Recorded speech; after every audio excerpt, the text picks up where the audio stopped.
നമസ്കാരം.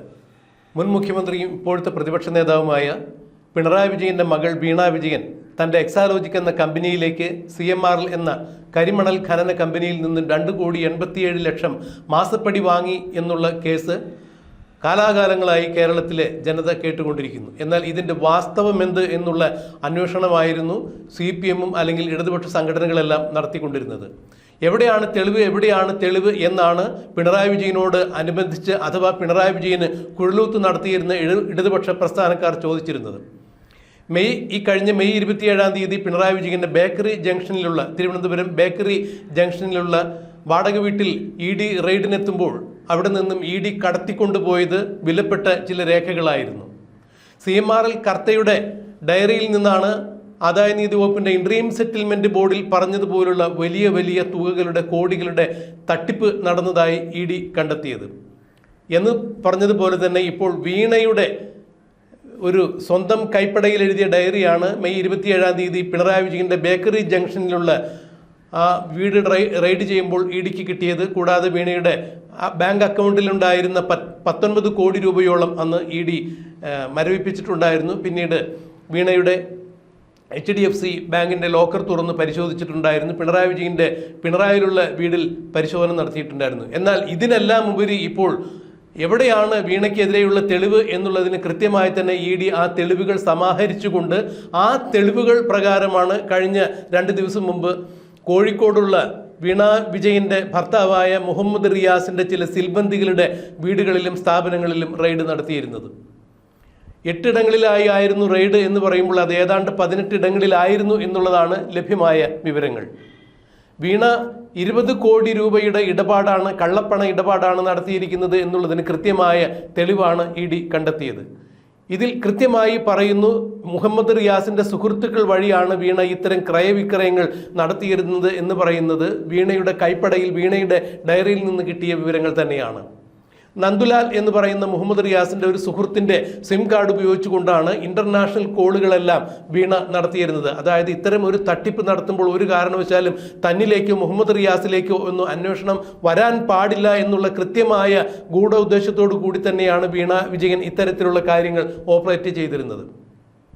മുഹമ്മദ് റിയാസിൻ്റെ സുഹൃത്തുക്കളുമായി ബന്ധപ്പെട്ട ആളുകളാണ് വീണയുടെ അനധികൃത സമ്പാദ്യങ്ങൾ അത്രയും കൈകാര്യം ചെയ്തിരുന്നത് എന്ന രീതിയിലേക്ക് കാര്യങ്ങൾ മാറുന്നു. കൂടാതെ 85 ലക്ഷം രൂപയാണ് ഫെമ നിയമ ചട്ടലംഘന പ്രകാരം വീണ വിജയൻ കൈകാര്യം ചെയ്തിരിക്കുന്നത് എന്നുള്ളതാണ്. അതായത് വിദേശ ബാങ്കുകളിലേക്ക് 85 ലക്ഷം രൂപ വീണ കൈമാറ്റം ചെയ്തിട്ടുണ്ട്. ഇത് വിദേശ നാണയ വിനിമയ ചട്ടങ്ങളുടെ ലംഘനമാണ് എന്നുള്ളത് കൂടി ED ഇപ്പോൾ കണ്ടെത്തിയിരിക്കുന്നു എന്നുള്ളതാണ്. അല്ലെങ്കിൽ ആ വഴിക്ക് അന്വേഷണം നടക്കുന്നു.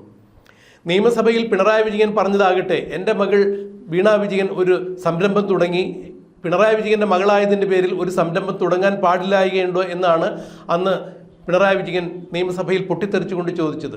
എൻ്റെ മകൾ ഒരു സംരംഭം തുടങ്ങി, അത് അവളുടെ അമ്മ, അതായത് എൻ്റെ ഭാര്യ കമലാ വിജയൻ സ്കൂളിൽ നിന്നും റിട്ടയർ ആയി കഴിഞ്ഞപ്പോൾ കിട്ടിയ ഒരു തുക കൊണ്ടാണ് ചെറിയ രീതിയിലൊരു കമ്പനി തുടങ്ങിയത് എന്നാണ് പറയുന്നത്. എന്നാൽ CMRL എന്ന കമ്പനിയിൽ നിന്ന് പ്രതിമാസം വീണയുടെ കമ്പനിയായ എക്സാലോജിക്കിലേക്ക് 3 ലക്ഷം രൂപയും വീണ വിജയന് 2 ലക്ഷം രൂപയും വെച്ച് നൽകിയിരുന്നതായി CMRL കർത്ത തൻ്റെ ഡയറിയിൽ കുറിച്ച് വച്ചിട്ടുണ്ടായിരുന്നു.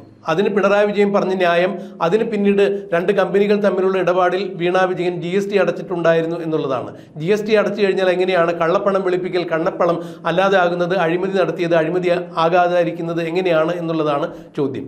എന്തായാലും CMRL കർത്തയുടെ ഭാര്യയുടെ പേരിൽ ഉണ്ടായിരുന്ന എൻപവർ ഇന്ത്യ എന്ന കമ്പനിയിൽ നിന്ന് 85 ലക്ഷം രൂപ വേറെയും വാങ്ങിയിട്ടുണ്ട്. 50 ലക്ഷം രൂപ ആണ് ആദ്യ ഗഡുവായി വാങ്ങിയിരുന്നത്.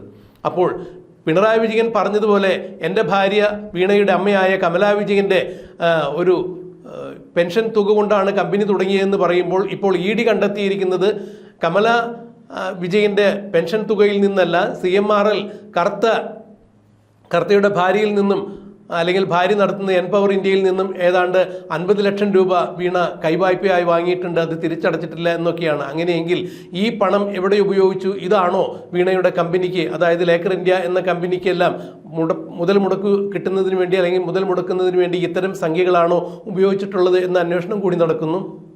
എന്തായാലും വീണയുടെ ഭർത്താവായ മുഹമ്മദ് റിയാസിൻ്റെ അനുചര വൃന്ദങ്ങളും ചേർന്നുകൊണ്ട് തന്നെയാണ് വീണ വിജയൻ തൻ്റെ ഈ സാമ്പത്തിക തിരിമറികൾ അല്ലെങ്കിൽ ക്രമക്കേടുകൾക്ക് ആക്കം പകരുന്നതിന് വേണ്ടി മുഹമ്മദ് റിയാസിൻ്റെ സുഹൃത്തുക്കളെയും കൂടി കൂട്ടുപിടിച്ചിരിക്കുന്നു.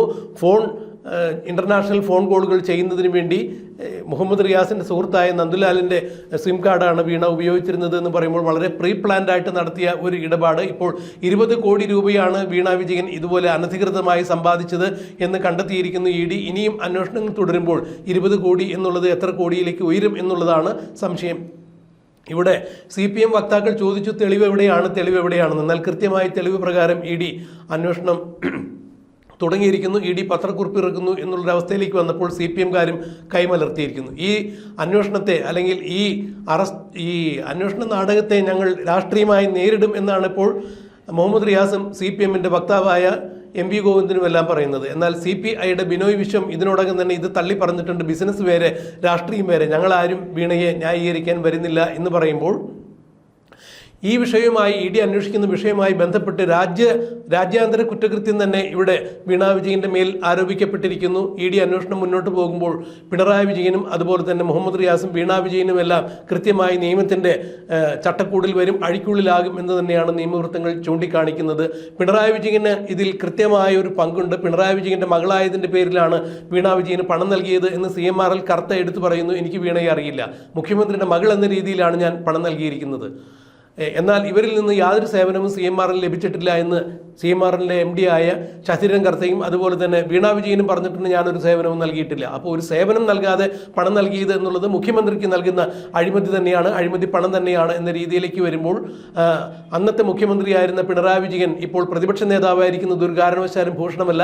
രാഷ്ട്രീയമായ ധാർമ്മിക ഉത്തരവാദിത്തം ഏറ്റെടുത്ത് പിണറായി വിജയൻ ആ സ്ഥാനം രാജിവെക്കണം എന്നാണ് ഈ കേസിൽ ആദ്യം മുതൽ കക്ഷിയായിരിക്കുന്ന ഷോൺ ജോർജും അഭിപ്രായപ്പെടുന്നത്. എന്തായാലും ഇപ്പോൾ വീണ വിജയൻ തൻ്റെ അമ്മയ്ക്ക് കിട്ടിയ പെൻഷൻ തുക കൊണ്ടാണ് അല്ലെങ്കിൽ റിട്ടയർമെൻറ്റ് തുക കൊണ്ടാണ് കമ്പനി തുടങ്ങിയതെന്ന് പറയുമ്പോൾ CMRL കർത്തയാണോ വീണ വിജയൻ്റെ CMRL കർത്തയുടെ ഭാര്യയാണോ വീണ വിജയൻ്റെ അമ്മ എന്നുള്ള തരത്തിലുള്ള പൊതുജനത്തിൽ നിന്നും ചോദ്യമുയരുന്നു. എന്തു തന്നെയായാലും ED അന്വേഷണം ഊർജിതമായി മുന്നോട്ട് പോകുന്നു. രാഷ്ട്രീയ പ്രേരിതമായ കേസാണ് എന്ന് പറഞ്ഞ് EDയെ പ്രതിരോധിക്കാൻ CPM ശ്രമിക്കുമ്പോഴും രാജ്യാന്തര കുറ്റകൃത്യങ്ങളടക്കം ഫെമ നിയമ നിരോധന പ്രകാരമുള്ള കാര്യങ്ങളെല്ലാം വീണ വിജയൻ ചെയ്തിരിക്കുന്നു. മുഹമ്മദ് റിയാസ് മന്ത്രിയായിരുന്ന കാലത്താണ് ഇത്തരം കാര്യങ്ങളൊക്കെ നടന്നിരിക്കുന്നത് എന്നുള്ള കണ്ടെത്തലുകൾ വരുമ്പോൾ മുഹമ്മദ് റിയാസിൻ്റെ സുഹൃത്തുക്കളും വീണ വിജയനും കമലാ വിജയനും ഇനി തായ്ക്കണ്ടി കുടുംബത്തിൽ മറ്റാരെങ്കിലും ഉണ്ടെങ്കിൽ അവർക്കും ഇത്തരത്തിലുള്ള കാര്യത്തിൽ പങ്കുണ്ടെങ്കിൽ അവരടക്കം ജയിലിലേക്ക് പോകും എന്നുള്ളതാണ് പറയപ്പെടുന്നത്. എന്തായിരിക്കും ഇതിൽ സംഭവിക്കുക എന്നുള്ളത് നമുക്ക് കണ്ടറിയാം, കാത്തിരിക്കുക.